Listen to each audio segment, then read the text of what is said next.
टीकमगढ़ के कुंडेश्वर रोड स्थित कृषि विज्ञान केंद्र में भारत सरकार की परंपरागत कृषि विकास योजना के तहत एक दिवसीय कार्यशाला का आयोजन किया गया। इसमें जिले के कृषि सखी और 150 प्रगतिशील किसानों को प्राकृतिक और पारंपरिक खेती के गुर सिखाए गए।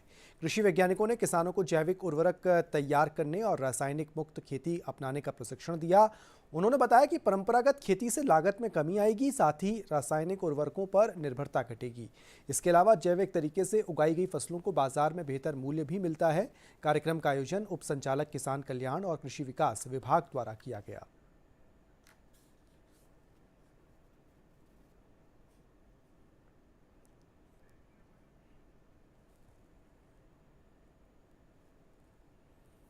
हम गांव में प्राकृतिक खेती करवा रहे हैं। 125 किसानों का जिसमें पंजीयन हुआ है, जो प्राकृतिक खेती करते हैं।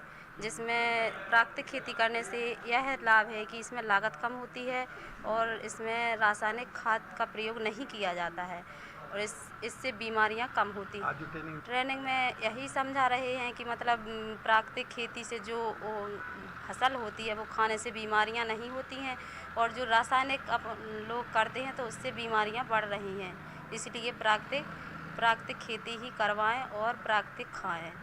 प्राकृतिक खेती करने से ये फ़ायदा है कि मतलब अपनी उसमें लागत भी कम लगती है और अपनी मतलब उन बाज़ार की डीएपी यूरिया नहीं डालना है, अपने घरेलू खाद डालना है और इससे अपनी बीमारी भी कम होती है और अपनी मतलब अपनी धरती ज़मीन को भी नुकसानदायक नहीं है घर का खाद डालें तो।